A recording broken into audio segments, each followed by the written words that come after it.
Hey, Tom, how come our municipal authority won't take them in?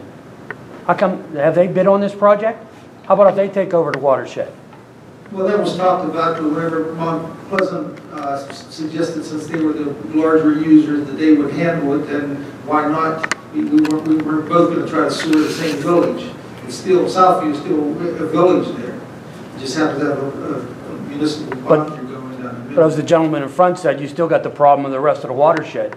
That's not sewered. Well, but that's why when you're a problem like in Lawrence or Hendersonville or Southview or Gilmore, it's probably normally more cost efficient just to put your own little batch plan or package plan for that community rather than making people in the community.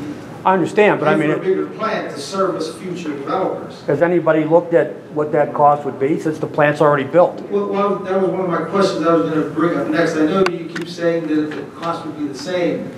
Just recently we approved the 537 study for Lawrence, and there are over 300 homes going in there, and it's closer to a $6 million project. It's a package treatment plan for just that village. So it's hard to believe little Southview would cost $15 million. If that. It's not just Southview though. It's Hickory and Westland. So I mean, we're talking about Southview because that's the area that's the Cecil Township, but it's a township-wide project from Mount Pleasant.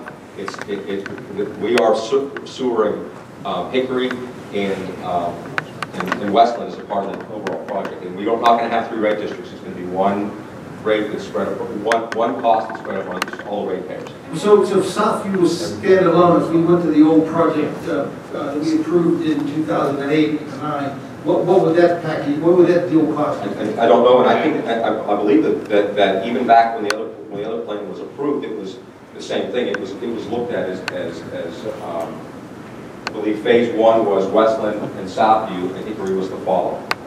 Wait, back in 2008, 2009. Yes. We were only involved in the plan for Southview. That's all. Your approval of the Act 537 plan had to be for the plan. It wasn't for Cecil Township area. You approved the Act 537 plan that included Southview, Westland, and Hickory. It was all of Mount Pleasant Township. Just to be clear, we didn't approve it, and I think one of the things, and I'm not trying to put you on the spot, but we need to talk about to our solicitor is that can we be held responsible for a 537 plan that was approved 13 years ago?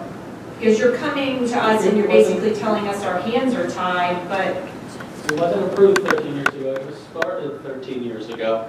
When I got on the board in 06, we had to submit it back and push the DEP to get it approved somewhere around 2008. And that's when we came to you folks for a resolution. Not you personally, but Cecil Township. Had to come to you for resolutions. That's what the DEP wanted to see. I still think that we need to find out. I mean, because you're basically telling us we're putting our residents in a position where they're going to pay $7,500 tap-ins. And I know you're saying it's not going to get any better, but if this isn't something they want, we need to find out if we're going to be held responsible for this before we can even really... How many houses are being served? Whether it's something they, and I'm not trying to be Mr. Big Government, the DEP is going to push those people that have failing systems. But maybe it would be better to back out of Mount Pleasant's plan and go to our Cecil Township Municipal Authority and have them come up with it. I think, and by all means you should get an opinion from a solicitor, but in my experience, actions of a board bind future boards, or nothing would ever stay the same, because every time a previous board, one member of your council changes, and you're not the same board you were the last election. I disagree with that. I disagree with the time frame. How long it's been since that 537 plan was approved. 07. That's 07. That was significant. Well, if we had financing, we could have probably done it before, but the rates were lower. It was $50, but we had no financing. There was no money available from the state.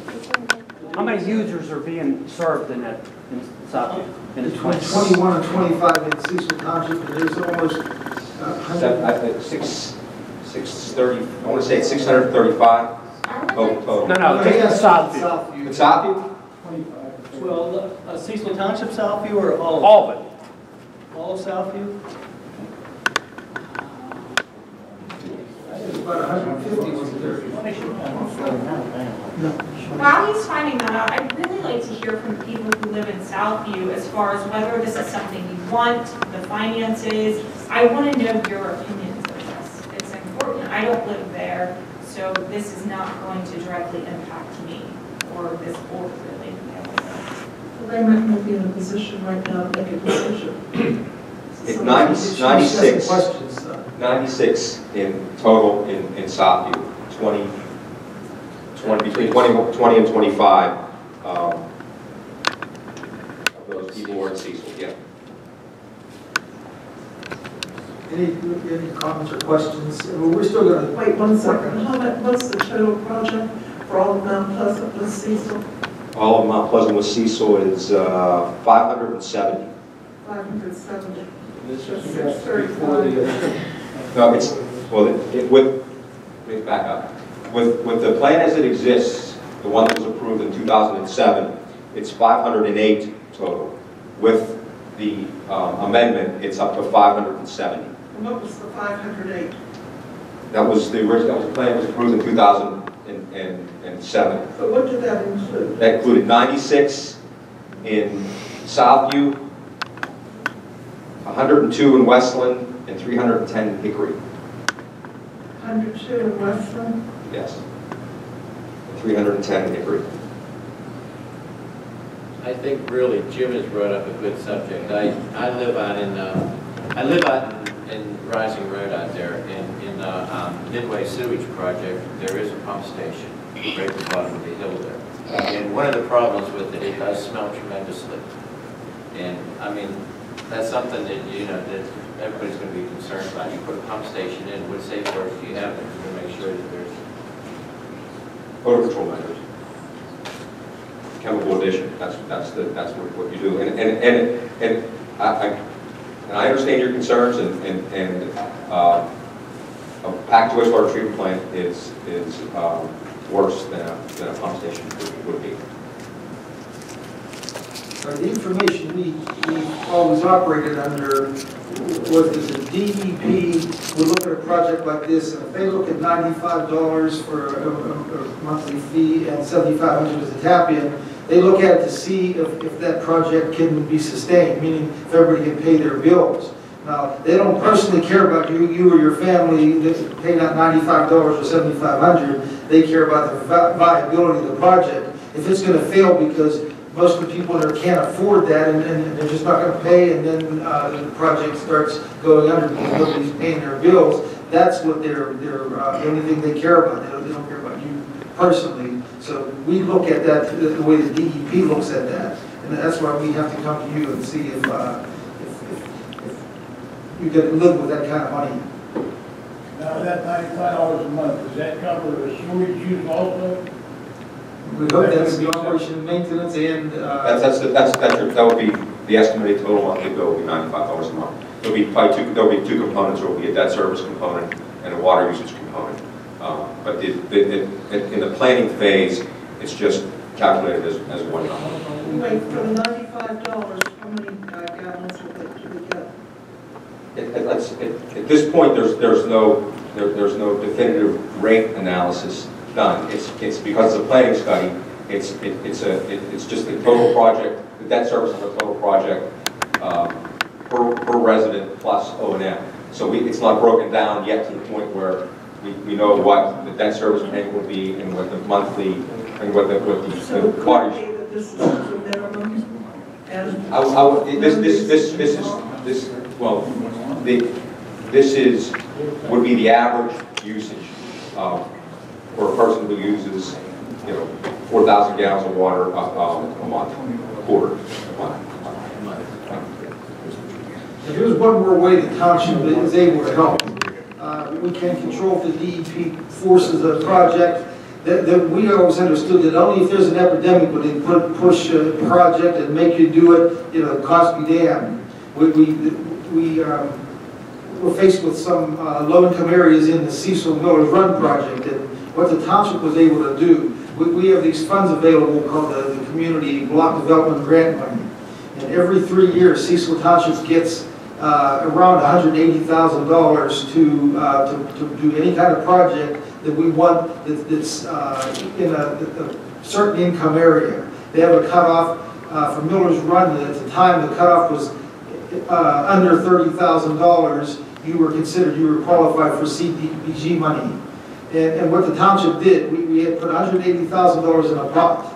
And our redevelopment authority of Washington County administers this money. So we asked them to put that money in a pot and take applications for anyone in our Miller's Run project that had income under $20,000. We had to start somewhere. And at the time, their tap-in fees were $6,000, and a sewer lateral installation, they figured was between $1,000 and $1,500. So anybody under $20,000 or $20,000 income, they could apply, and the county would release the whole tap fee and the whole lateral line installation and pay for it completely. Then once that money, those people were all paid, any money that was left, we said jump the income up to the next level. And they did that again, so we distributed our money to, or CDBG money to the Miller's Run project. And even though it was only $180,000 compared to a $20 million project, it completely helped the lowest income residents we had. Theirs was paid completely. So once the money was spent and there was no money left in that fund, anybody who was the next level, they probably suffered paying $6,000 at a time, but they were never as bad off as the people who would have been who were making under $20,000 a year. So that's discretionary on the board, and I know how our board feels about that. We're working to do that in the village of Lawrence to help the lowest income there, so they don't lose their homes. If you're in an income where you can't pay that and you could lose your home over it, then that basically takes care of it. Now again, in your area, even if we just did some quick math, it seems like we would have enough money in that fund to pay for everybody's tap-in fee through that, as long as you get an income to qualify. Now, we don't set the limit on the $30,000 at the time. The federal government sets that. We just have to do a project where 51% of the residents are under that income level. So if we were going to pave, just say pave Southview, we would do a survey in there, and if 51% of the residents were under that cutoff that the federal government said, we can do the project. With that money. But with this sewer project, since it's an individual household, we can look at each individual household, and if they apply to the county, just say to you guys, if you apply and you're under that cutoff level, they're going to give you a check. And again, I'm sure our board would be interested in committing our next round to that. We used to use it. All my years on the board, we've paid use already. We paid Southview years and years ago. We paid Hendersonville, Cowden. We have one or two Cowden. We've every 3 years we did almost paving projects. We did one stormwater project in the village of Cowden or one tour.